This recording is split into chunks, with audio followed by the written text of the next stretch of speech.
بسم الله الرحمن الرحيم. رب اشرح لي صدري ويسر لي أمري واحلل عقدة من لساني يفقه قولي. رب زدني علما. إياك نعبد وإياك نستعين. سبحانك لا علم لنا إلا ما علمتنا إنك أنت العليم الحكيم. وأفوض أمري إلى الله إن الله بصير بالعباد. يا عليم علمني. يا عليم علمني. يا عليم علمني. آپ سب کو معلوم ہے ہفت اقسام کے بارے میں 7 قسمیں صحیح است و مثال است و مضاعف لفیف و ناقص و محموز و اجوف.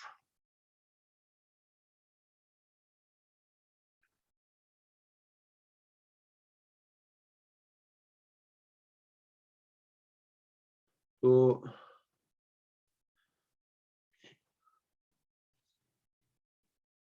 ہم نے صحیح کے قواعد پڑھ لیے تھے، اسی طرح محموز کے قواعد پڑھ لیے تھے، اور آج انشاءاللہ ہم مضاعف کے قواعد پڑھیں گے. مضاعف کے تقریباً 5 قواعد ہے.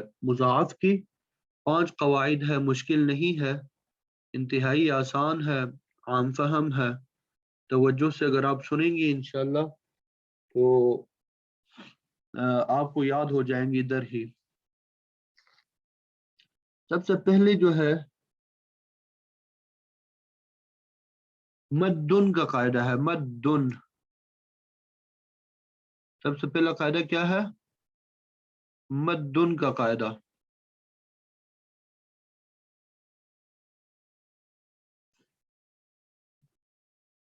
انتہائی آسان ہے. جب ایک جیسے 2 حرف ایک ساتھ آئے،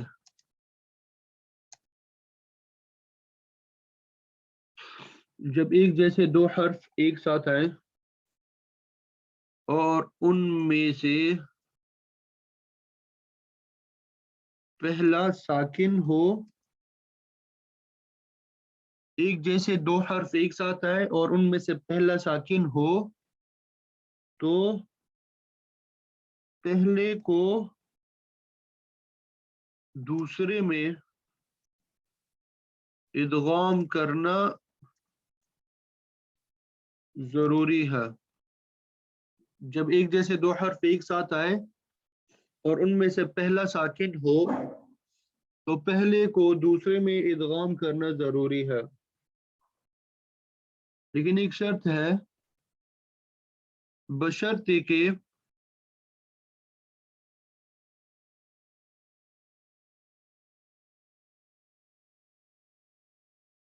پہلا کلمہ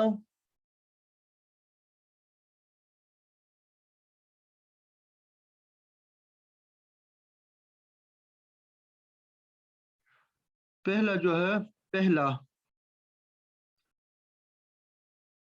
مدہ حرف مدہ کلمہ کے آخر میں نہ ہو.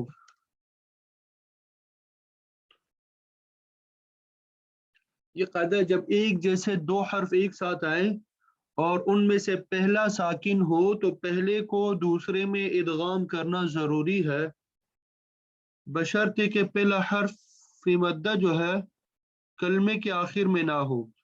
پہلا حرف مدہ کلمے کے آخر میں نہ ہو. جیسے مددن سے مدن، مددن سے مدن، ٹھیک ہے. اب یہاں پہ مددن ایک جیسے حرف ایک ساتھ آ گئے ہیں، یہ اصل میں تھا مددن، یہ مددن نہیں، مدن. ایک جیسے 2 حرف ایک ساتھ آ گئے ہیں، ان میں سے پہلا ساکن ہے مدن، تو پہلے کو دوسرے میں ادغام کرنا ضروری ہے، مدن ہو جائے گا. شرط کیا لگائی ہے کہ پہلا حرف مدہ کلمے کے آخر میں نہ ہو. یہ اصل میں کیا کیسے تھا، یہ اصل میں لکھ کے بھی بتا دیتا ہوں تاکہ آسانی ہو. اصل میں یہ لیپ ٹاپ کے ذریعے سے ماؤس کے ذریعے لکھنا بھی ذرا مشکل ہو جاتا ہے. مدن یہ دو حرف ہے ایک جیسے ہیں، ایک ساتھ آئے ہیں، پہلا ساکن ہے اور پہلا حرف مدہ بھی نہیں ہے، کلمے کے آخر بھی نہیں ہے، تو اس وجہ سے ان دونوں کو ادغام کریں گے، کیا بن جائے گا؟ مدن بن جائے گا۔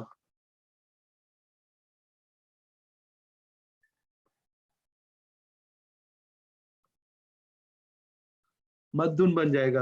یہ جو ہم نے کہا کہ بشرط کہ پہلا حرف مدہ کلمہ کے آخر میں نہ ہو، نہ تو حرف مدہ ہو اور کلمہ کے آخر میں بھی نہ ہو۔ جیسے ایک مثال میں دے دیتا ہوں، فی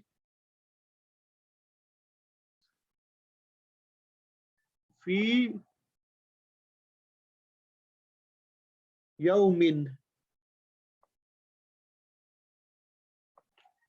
اب اس مثال میں آپ خود بھی غور کریں،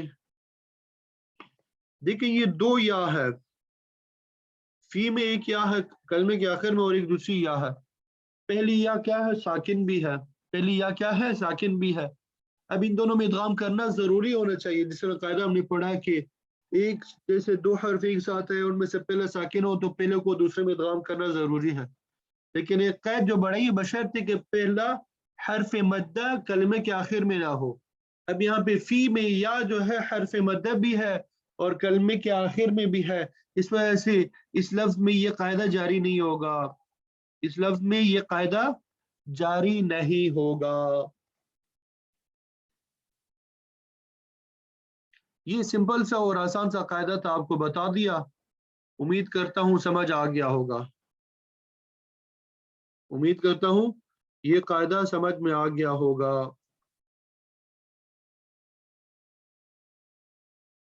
دوسرا قاعدہ دیکھیں، یہ مدن مصدر کا تھا اور مددہ مدہ مدہ کا قاعدہ، یہ فعل کا قاعدہ ہے، ٹھیک ہے؟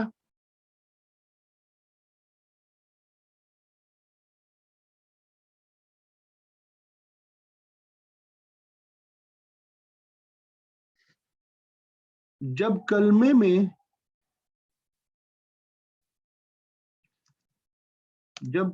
میں ایک جیسے دو متحرک یعنی حرکت والے دو متحرک حرف ایک ساتھ آئیں اور پہلے کا ماقبل کا بتایا تھا آپ کو معنی، کیوں پہلے سے پہلے والا حرف ماقبل، پہلے کا ماقبل بھی متحرک ہو،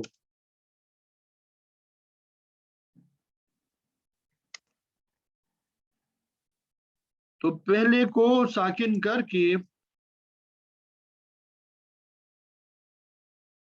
دوسرے میں ادغام کرنا ضروری ہے۔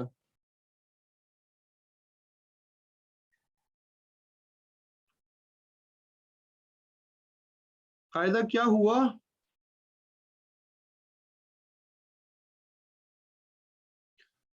جب کلمے میں ایک جیسے دو متحرک حرف ایک ساتھ آئے،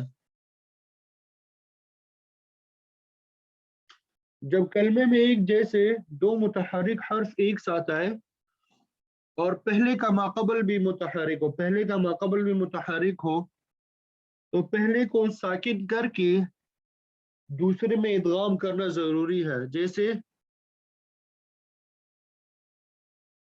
مددہ، علی آؤ کارن فلیکس دو، مددہ سے مدہ،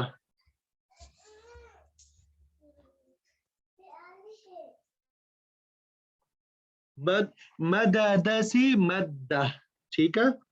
اب یہاں پہ یہ قاعدہ آپ ذرا دیکھیں، میں ذرا لکھ بھی لیتا ہوں ایک مرتبہ، مددہ سے مدہ، اب دیکھیں مددہ ایک کلمہ ہے، دو متحرک حرف ایک جیسے ہیں ایک ساتھ آئے ہیں، مددہ دال دونوں کیا ہے؟ ایک جیسا ہے، متحرک بھی ہے، اور اس کا پہلے کا ماقبل بھی متحرک ہے، پہلا دال جو ہے اس سے پہلے میم ہے، پہلے کا ماقبل جو ہے میم ہے وہ بھی متحرک ہے، تو پہلے کو ساکن کر کے دوسرے میں ادغام کرنا ضروری ہے. پہلے دال کو ہم نے ساکن کر دیا اور دوسرے میں ادغام کر دیا تو کیا ہو گیا؟ مد بن گیا. یہ کیا بن گیا؟ مد بن گیا. پہلے کو ساکن کر کے دوسرے میں ادغام کر دیا تو کیا بن گیا؟ مد بن گیا. یہ بھی آسان سا سمپل سا قاعدہ ہے، کوئی مشکل نہیں ہے اس میں، یہ بھی سمجھ میں آ گیا ہوگا. تیسرا قاعدہ دیکھیں،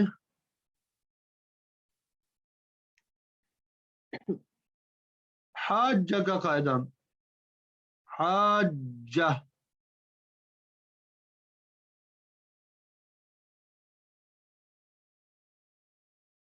حاجہ کا قاعدہ.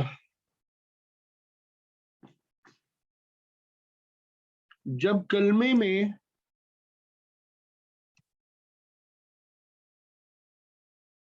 ایک جیسے دو متحرک حرف، یعنی دونوں متحرک ہو، دونوں متحرک حرف ایک ساتھ آئے،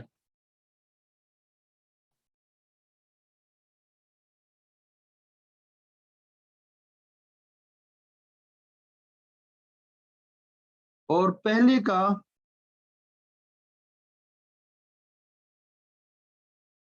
کا ماقبل مدہ ہو، تو پہلے کو ساکن کر کے دوسرے میں ادغام کرنا ضروری ہے.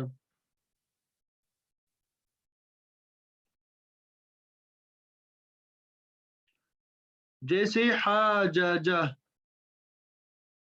حاجہ سے حاجہ. میں ایک مرتبہ لکھ کے بتا دیتا ہوں تاکہ سمجھ آ جائے اسی طریقے سے.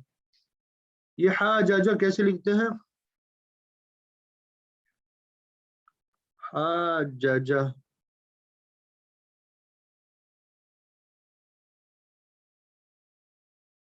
یہ حاجہ سب کو لکھا ہوا نظر آ رہا ہے؟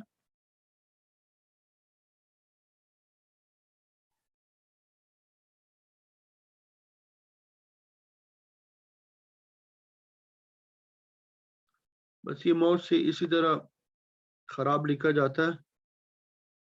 تو ابھی انشاءاللہ وہ ایک پین ٹیپ بولتے ہیں، وہ اس پہ جس طرح وائٹ بورڈ پہ لکھتے ہیں انشاءاللہ اس کا انتظام کریں گے، پھر اس سے صحیح طرح جس طرح وائٹ بورڈ پہ لکھا جاتا ہے پھر وہ اس پہ لکھا جائے گا، اس میں صفائی وغیرہ ہوگی انشاءاللہ. تو یہاں پہ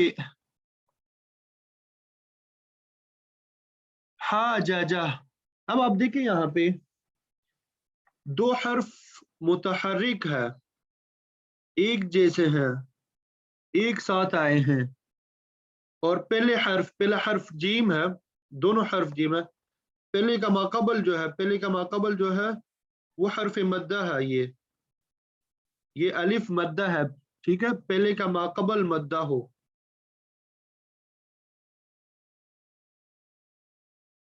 پہلے کا ماقبل کیا ہے؟ حرف مدہ ہے، ٹھیک ہے. اب کیا کریں گے؟ پہلے والے حرف کو ساکن کر کے دوسرے میں ادغام کرنا ضروری ہے. حاجہ سے کیا بن جائے گا؟ حاجہ. حاجہ سے کیا بن جائے گا؟ حاجہ. یہ تو ایک مثال تھی. اچھا یہاں پہ پہلے کا ماقبل مدہ ہو یہ بتا دیا، ٹھیک ہے. اسی طرح دوسرا قاعدہ ہے کہ یا تصغیر ہو، پہلے کا ماقبل کیا ہو؟ یا تصغیر کی یا ہو. یا تصغیر سے مراد کیا ہوتا ہے؟ تصغیر کی یا ہو. میں ذرا یہ بھی مثال سمجھا دیتا ہوں. جیسے مویدن، مویدن،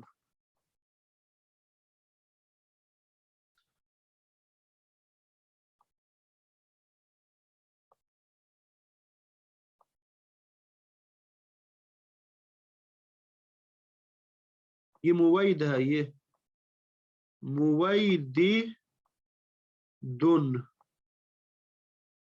اب آپ دیکھیں یہاں پہ